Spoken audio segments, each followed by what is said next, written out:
Hi, welcome back to my channel. I'm so excited that you're back. I bet you're excited I'm back.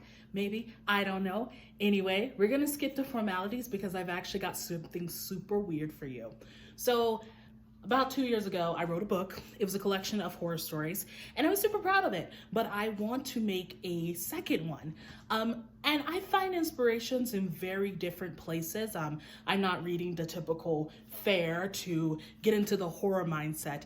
I like to read erotica. So I have found 5 excerpts that I think that you will find hilarious, if not cringe-inducing, but I'm going to share it with you because erotica is one of those hush-hush kind of topics, but I like to read that stuff. I get up in it. However, with that being said, I have chosen what I consume and what I consider to be the cringiest erotica. So unfortunately, if you're looking for a very specific author and you're like, they write the stuff that makes me gush, they're not going to be in this 5 list thingy. Also, I'm going to make a ranking system. It's going to be 5 diamonds long. Full 5 diamonds will be the porn star Diamond Jackson because she's a full luscious goddess. And 1 star will be me as I am because I am the way I am. But we're going to jump right in. I am going to give you some information about the authors as much as I care to give, or as much as will give you some context of what I'm talking about. But either way, I hope you enjoy. This video is not appropriate for children at all, and also my little brother, Lewis, who is an adult, but he's one of the first people to comment on all my videos. I love you with all my heart, kid, but this is not the video for you because you are a child of God. So like the video, but this is not the video for you. And don't worry, I'm not going to exclusively do stuff like this. I just thought it was funny. So let's jump right in. Did you know that there is actually a award for the worst sex in literature? The worst sex in literature, that's the good way to describe it. And this book that I'm about to read an excerpt from actually was nominated for it in 2011. The book I'm referring to is Ed King by David Gutterson, not Gunterson. And you'll see why he was nominated for, this Razzie of literature, essentially. So brace yourselves. I'm going to kind of test out some, that's why I've got the push-up bra on. I'm trying to get into the feel of the erotica. So I'm going to read you a portion from Ed King. Enjoy. And here was another thing she really liked. The will to power that made him slavish in his intentions, dedicated to exploration and responsive to response. Also made him so lingual and labial, that it spilled over to his nose, chin, and jaws. Half of his face nearly was activated for her pleasure and got slicked to a rough shine by his efforts. But enough already. How much do we need? Or almost enough. Because it ought to be said that at the moment of their mutual climax, Ed made sure Diane was on top, deliriously doing all the work. As it typically is. Those sorts of gyrations and 5-cents choreographies with the variation on Ed's main themes played out sporadically between 10 p.m. and 10 a.m. when Diane said, "Let's shower." Now this is when it's gonna get hot. In the shower, Ed stood with his hands at the back of his head like someone just arrested, while she abused him with a bar of soap. After a while, he shut his eyes, and Diane, wielding her fingernails now and starting at his face, helped him out with 2 practiced hands, one squeezing the family jewels, the other vigorous with the soap and warm water treatment. It didn't take long for the beautiful and perfect Ed King to ejaculate for the 5th time in 12 hours while looking like a Roman public bath statuary. Then they rinsed, dried, dressed, and went to an expensive restaurant for lunch.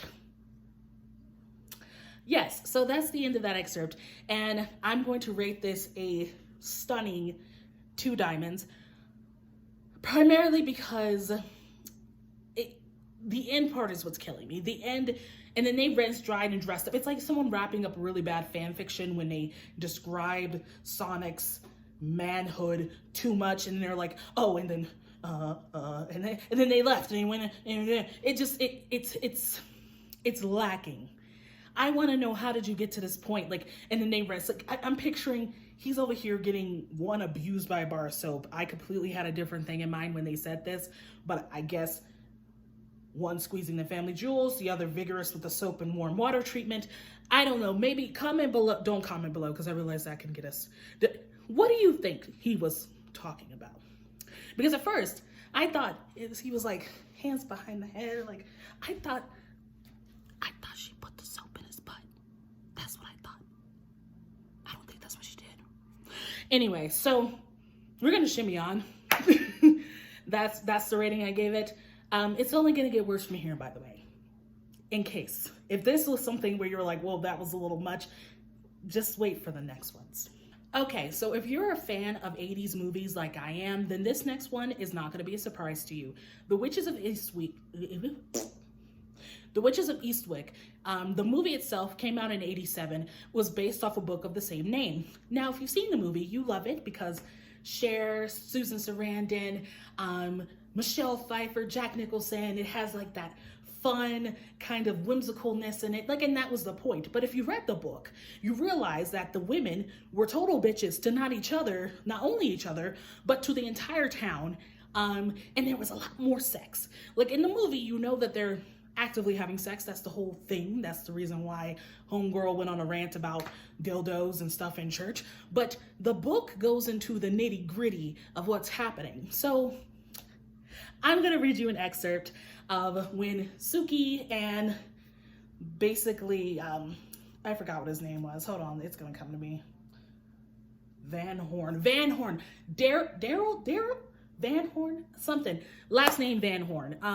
This is one of their scenes, so enjoy. She said nothing. Then her lovely mouth otherwise engaged until he came all over her face. She had gagged and moved him outside her lips, rubbing his spurting glands across her cheeks and chin. He wanted to cry out, sitting up as if jolted by electricity as the spurts and the deep throbs rooted in his asshole continued, but he didn't know what name to call her. Mrs. Rougemont was the name he'd always known her by. God, she was antique. But here they were. Her face gleamed with his in the spotty light of the motel room. There, on the far end of the East Beach, within sound of the sea. I'm getting big White Lotus vibes. The rhythmic, relentless shunning returned to their ears. She laid her head on the pillow and seemed to want to be kissed. Well, why not? It was his having gotten rid of it. There was an aftermath of sorrow in which he needed to be alone, but there was no getting rid of her.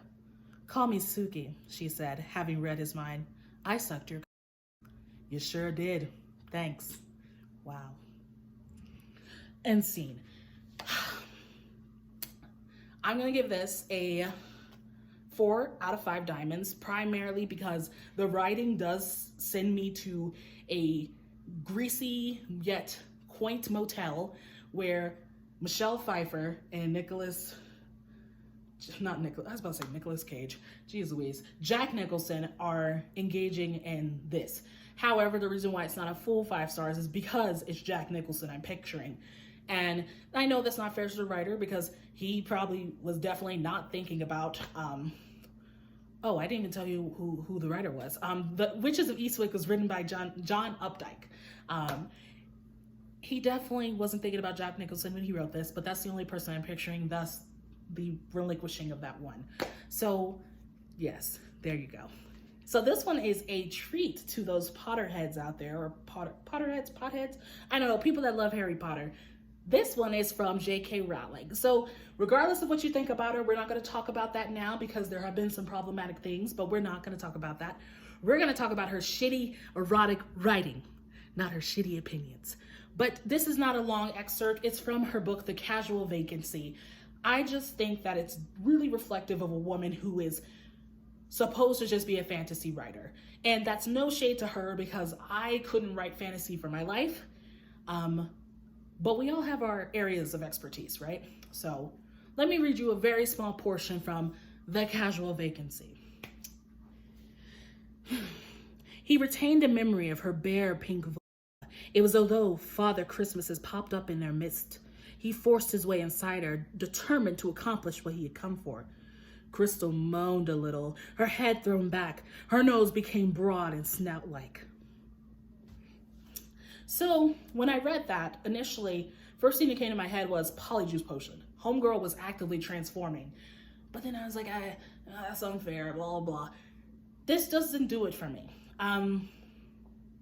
The Father Christmas part is also very confusing to me. Does JK have a Santa thing like she's into? I don't know, you know, whatever. But when I think of coming, I do not think of Santa. And I don't think of snouts. So unfortunately, this is gonna get a 1 diamond out of 5 because it just truly doesn't do it for me. Sorry, JK. Stick to fantasy. You're fantastic at fantasy. But this, and the thing is, the Casual Vacancy is not primarily an erotica book. So I'll also give you that. In fact, I'll give you a 2 diamonds out of 5 because this isn't primarily erotica, but it is horrible. So take that as you will. Next. So the next excerpt I have for you is from Winkler by Giles Corrin. And this one I was kind of impressed by the picture they were painting, but I was not impressed by the execution. So I'm gonna go ahead and read it for you now so you can understand where I'm coming from. He came again so hard that his wrenched out of her hand, and a shot of it hit him straight in the eye and stung like nothing had ever had in there. And he yelled with the pain, but the yell could have been anything. And as she grabbed at his, which was leaping around like a shower dropped in an empty bath, she scratched his back deeply with the nails of both hands, and he shot 3 more times in thick stripes on her chest, like Zorro. So, definitely paints a chaotic picture of someone busting a nut, but I don't like the run-on sentence, because if you noticed how I seem to trip up on the reading, is because there's not a comma in the majority of that sentence, which could have allowed me to pause a little, give you a little, ooh, but it's definitely chaotic. And perhaps the writer wrote that to imply how chaotic the scene was. And if you've never had semen in your eye, it burns like the dickens. Because I think of uric acid or urea, I don't know, basically it burns. So I can see a guy who's in the throes of ejaculation getting busted in the eye, and then a woman actively still going, like, I'm like, okay, I can understand that. But the Zorro part is what's throwing me off, because I'm picturing, like, okay, he's wailing, oh my God, my eye, just to my eye. And then, I don't know. I think I'd have to see it to appreciate it and understand it. But to me, 3 out of 5. It's higher than the last one because they did paint a picture that I could see happening. It was realistic, but it's not sensual. It's not sexy. It's definitely giving me first time vibes.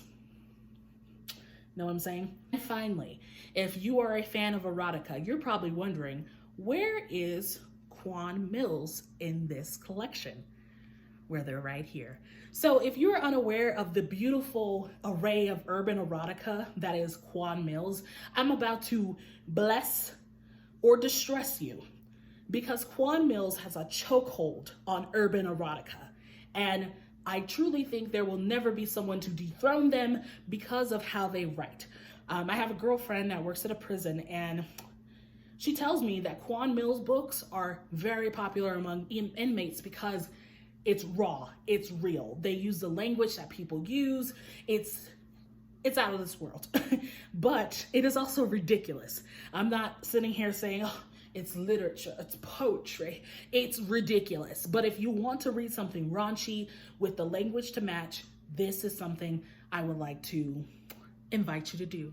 So I'm gonna read you the first page of chapter 1 of Quan Mills' fantastically popular Old Thot Next Door. The first one, not the second one, because there is a second book. By the way, Quan Mills churns out books like Stephen King does. There is a book almost every year. So I applaud Quan on their work ethic. I wish I had it, but I don't. So I gotta get loose with this one because I gotta bring the character to life. Old Thot Next Door. I'm about to become her. Chapter 1. Baby, let me tell you one thing. I don't give a damn what you think about me and my age. Yeah, I might be 76-year-old with this big, thick pussy between my toned brown legs. Don't act like it. Don't let the gray hairs fool you now. My name is Vernita Ernestine Washington, and I ain't ashamed to admit that I loves to drink brown liquor, smoke good reefer, and most definitely get my fuck on. You heard that right. Yep, I loves to ride me a big old black age ain't nothing but a number, baby doll. My body felt like I was still 40, and you best believe I fuck like I was still 40. If you were blessed to live a long life, you'll see exactly what I meant. Now, for all you young folks out there, I can tell you a secret if you were wondering, what did I do to stay so young and vibrant? Scene. I can feel her like transcending out of me. And if you're curious, if you're genuinely curious based on what I've told you, read to you right now, she lives a vibrant life because she stays living a vibrant life. She stays on young, big old black dick. You have probably seen the front page of this. And it's funny enough, when I looked up this book, there are two different old thoughts. And I don't know if maybe the initial old thought was like, I didn't know this was going to be my picture. And now there's a new old thought. Either way, here are the two pictures from the cover of the old thought next door. I don't know if it's a trilogy, but I know there's two books right now. Yeah, that's Quan. Quan be writing like that. And with this, I'm gonna give it a beautiful 5 out of 5 stars, a full Diamond Jackson, the porn star, because the energy is unmatched. Homegirl knows what she knows. Homegirl knows what she wants. She knows what she can get, and she be getting it. So I can appreciate the energy. But the next one I'm about to read to you does not match that energy per se.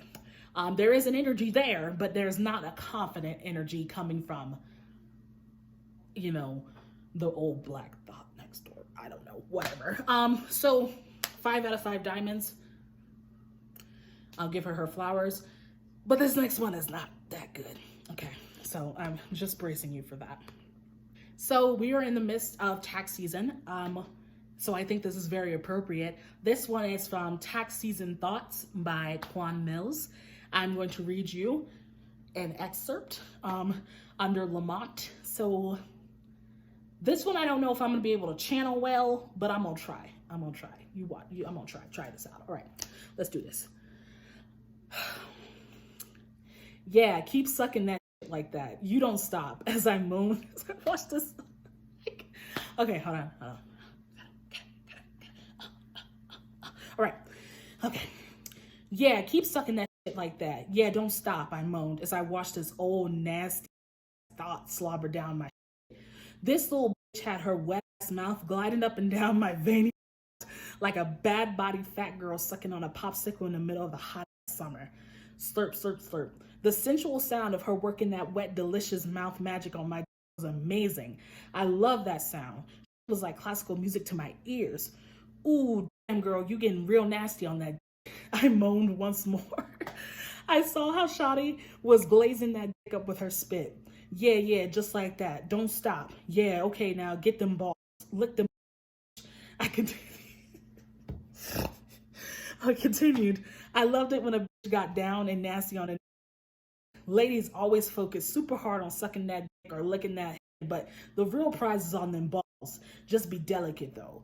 Oh, her tongue danced up and down my right ball and she stroked my hard dick. Did y'all feel that? Were y'all able to picture what was happening?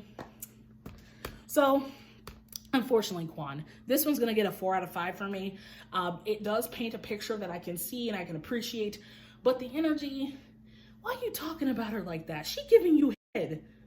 That's the only beef I got with it. It's like you over here comparing her to a fat bitch with a popsicle. What's she got to do with us? Okay, she giving you head. What's she got to do with me? Kova. See, my dog agree. 4 out of 5 just because. But you will notice if you read any of Quan's other things or you plan to, he's straight disrespectful.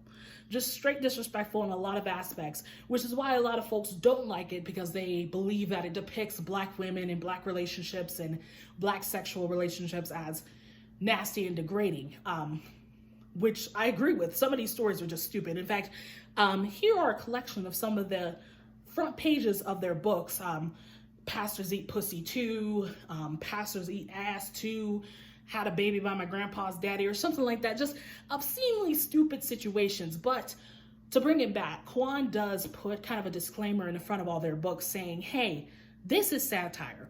This is meant to just be horny and funny. Don't take it personally. And I can appreciate that because they do know their audience, or not necessarily their audience, but just in today's world, people will take things and say, see, this is a direct reflection of this community. So I can appreciate that. I hate that they have to put that in front of their books, but you know, things have to get paid. Their bills got to get paid. So with all that being said, like I said, 4 out of 5 diamonds because you were just straight disrespectful. That was just unnecessary. Anyway, I'm going to wrap it up here. I hope you enjoyed that ridiculous thing I just did. I do want to do a second part. So if there's an erotic excerpt or story or anything like that that you want me to read, go and comment below and let me know. I'm happy to buy stuff and read it for you.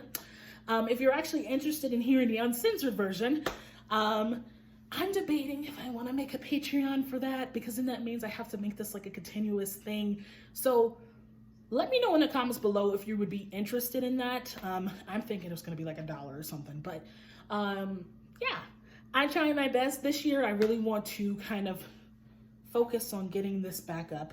I did really good in grad school as far as promoting it, but I slipped, you know, things fall off. So thank you for watching. I'm very happy you stuck around and cringed with me. And if you have any more suggestions for anything you'd like to see me doing, let me do it. Comment below. Bye.